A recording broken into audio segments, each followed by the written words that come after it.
Y seguimos conversando con Emil Mendoza, titular de la Asociación de Casas de Cambio del Paraguay. Emil, volviendo un poquitito a lo que sería este tema de Brasil, Argentina en su momento, la Asociación de Casas de Cambio había denunciado el tema del mercado informal y también cómo se facilitaba el ingreso de productos de contrabando puntualmente desde Argentina. Si es que llega a existir un incentivo de importar mercaderías de forma ilegal desde Brasil, básicamente sería el mismo esquema, es decir, este mercado informal que existe en Paraguay es el que estaría alimentando el ingreso de los productos, o hay algún tipo de circuito diferente que estaría alimentándose en el caso de la devaluación del real brasileño. Bueno, quería redondear un poquito, ¿verdad? Para poder explicar mejor, redondear lo que estábamos hablando vamos a decir que anteriormente, cuando estábamos diciendo de que los Estados Unidos cuando asuma Trump, probablemente él, por el tipo de discurso que él está teniendo, va a devaluar el dólar norteamericano. Entonces, eso lo que va a hacer va a repercutir directamente en esta devaluación que está teniendo el real frente al dólar. Y es por eso de que muchas veces con este tipo de información es que nuestros importadores en un corto plazo adelantan sus compras.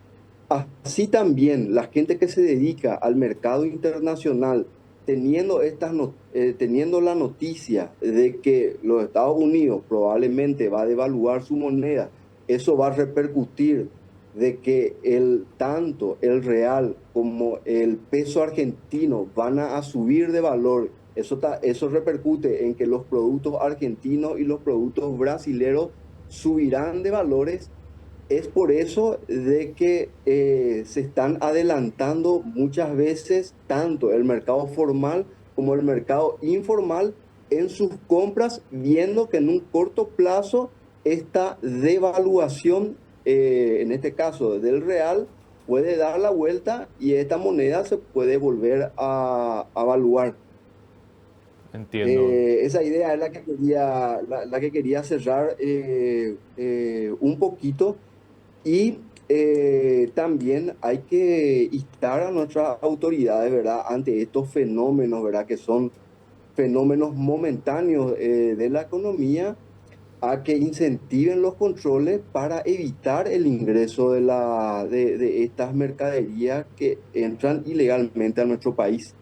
Y más en esta fecha, ¿verdad? Que estamos llegando a la fecha de fin de año, donde nuestra economía, debido a que la gente va cobrando su aguinaldo, a que la gente se está preparando para viajar, vamos a decir que se vuelve muy consumista.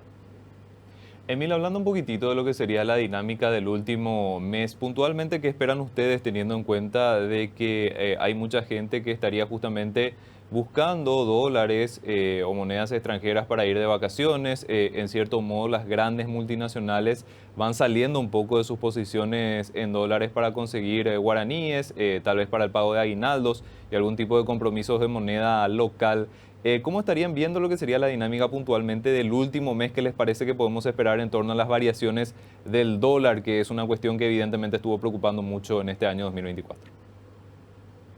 De- Nosotros viendo la política del Banco Central del Paraguay, una política en la cual ellos ya dijeron, presentaron postura de que ellos van a intervenir el mercado para mantener el tipo de cambio del dólar, evitar los picos de suba y los picos de baja, para que, vamos a decir, que nuestra economía goce de una previsibilidad. Y en base a lo que ellos mencionaron, nosotros también decimos de que ya vamos a tener una estabilidad cambiaria hasta fin de año. Luego, llegado ya la segunda semana del mes de febrero, pasando un poquito los meses de enero, sí nosotros vemos ya que vamos a tener una leve baja del dólar, ya previendo que la cosecha, la siembra de soja se está realizando de una forma ya, vamos a decir que más normal. Quiere decir que vamos a tener una buena cosecha los precios internacionales se están manteniendo, inclusive hay algunos pronosticadores de que dice de que productos como la soja internacionalmente podrían subir. Entonces eso nos da una tranquilidad para decir de que ya el próximo año, pasado un poquito el mes de febrero, la cotización del dólar va a empezar a bajar. Sería muy interesante eso, Emil, teniendo en cuenta de que estamos en una situación en la cual el dólar tuvo una presión alcista sumamente fuerte en el año 2024 y salió un poco de lo que sería la dinámica usual del tipo de cambio. Tenemos que recordar que en años anteriores las devaluaciones fueron menores e inclusive el guaraní se apreció con relación al dólar. Este año 2024 estuvimos en una tendencia más normal dentro de la región, pero fuera un poco de la dinámica usual de nuestro mercado, de nuestro país. Asimismo, tuvimos un año muy duro, prácticamente a comienzos del año con la caída internacional del precio de la soja de más o menos 100 puntos. Eso significó prácticamente 1.000 millones de dólares que dejaron de entrar a nuestro mercado. Eso incidió directamente en la cotización del dólar. Es por eso que el dólar empezó esta tendencia alcista. Luego tuvimos los fenómenos climáticos, la bajante del río, los problemas en el Medio Oriente, de que trajeron muchísima inestabilidad a uno de los productos más importantes que nosotros importamos en nuestro país, que es el petróleo. Entonces, todos esos fenómenos realmente trajeron una agitación que no es normal, o sea que no todos los años nosotros tenemos nuestro mercado y al final terminamos con una apreciación del dólar que prácticamente va a rondar entre el 7 y el 8% al terminar el año. Emil, viendo puntualmente lo que ocurre con las casas de cambio, la dinámica del negocio, ¿cómo están cerrando precisamente este año 2024? Se tuvo un año de crecimiento económico, la gran mayoría o la gran parte del sistema financiero estuvo reportando resultados positivos. Puntualmente, si hablamos de las casas de cambio, ¿cuál es la evaluación que hacen ustedes sobre este año que está cerrando? Bueno, realmente el año en toda empresa financiera no es un año muy bueno. Si bien te quiero explicar algunos factores que las empresas financieras manejan.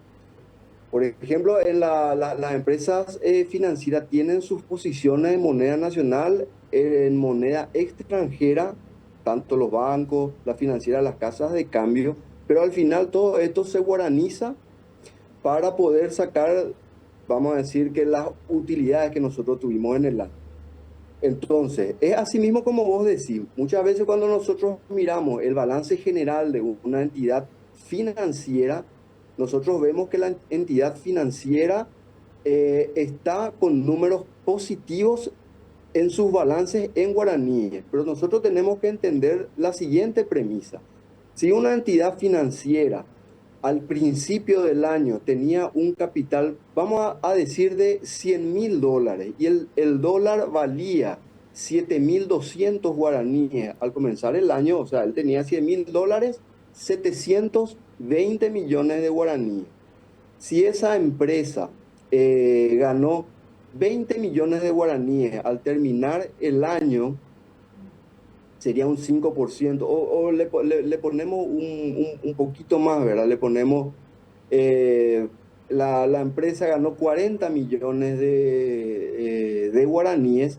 Tenemos que tener en cuenta de que esa utilidad que ganó a final de año en guaraníes, al convertirla en dólares, no, vamos a decir que no alcanza el patrimonio, el capital de la empresa para a fin de año volver a comprar la posición de dólares en la que comenzó el año. Vamos a simplificar un poquito más para poder entender. Como el dólar tuvo una apreciación entre el 7 y el 8%, toda empresa financiera que gane, vamos a decir que menos del 7 o del 8% en balance sobre su patrimonio, hoy en día está perdiendo dinero. ¿Por qué está perdiendo dinero? Porque no, uno, porque no va a alcanzar para comprar los dólares que tenía al comenzar el año. Y dos, porque el guaraní tiene una depreciación normal durante el año que hay que sumarle a la depreciación del dólar.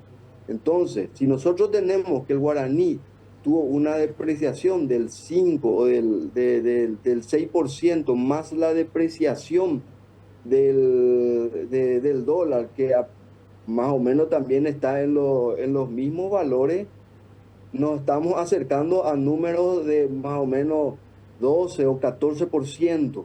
Quiere decir de que toda institución financiera que esté por debajo de esos valores, de entre el 12 y el 14%, en la realidad esa empresa no ganó, esa, ya sea cambiaria, financiera o bancaria. Ese es el análisis real que todas nosotros, las instituciones financieras, hacemos sobre nuestras utilidades. Por eso muchas veces, discúlpame que me extienda un poquito en la explicación, por eso muchas veces, debido al enorme capital que tienen las utilidades, tienen las empresas financieras, muchos analistas ven de que nosotros las empresas financieras tenemos un enorme ingreso anual en guaraníes, pero al final ese enorme ingreso anual en guaraníes sumado al capital inicial eh, en el cual comenzamos el año, ya no, con ese capital más las utilidades, nosotros no tenemos la fuerza para comprar las divisas en dólares que teníamos al comenzar el año. No sé si me explico un poquito, por eso Sí, te digo sí, que Emil, sí, fue un Emil. año muy duro para las empresas financieras.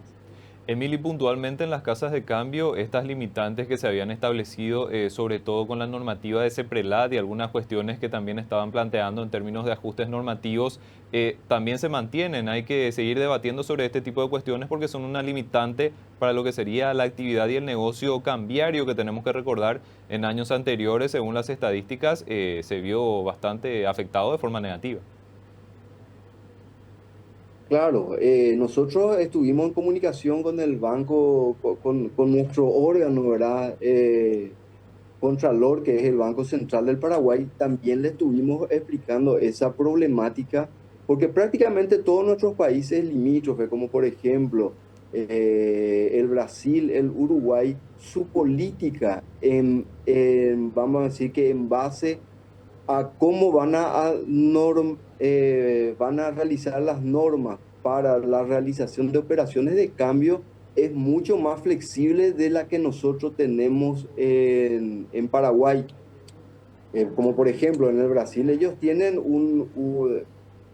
vamos a decir que una posibilidad, por ejemplo, de realizar hasta $50.000 en operaciones de cambio de forma anual. Sin embargo, en Paraguay nosotros tenemos un límite de 16.000. Ellos prácticamente pues nos están triplicando en nuestro límite operacional. También en el Uruguay, donde los límites son mucho más altos del de Paraguay. Ahora Argentina está legislando su nueva, porque anteriormente ellos tenían una economía cerrada donde prácticamente las operaciones de cambio eran inexistentes y ahora recién ellos se están aperturando al mercado de cambio. Perfecto. Emil, te agradecemos muchísimo el tiempo y el análisis. Estamos en comunicación. Estamos a las órdenes.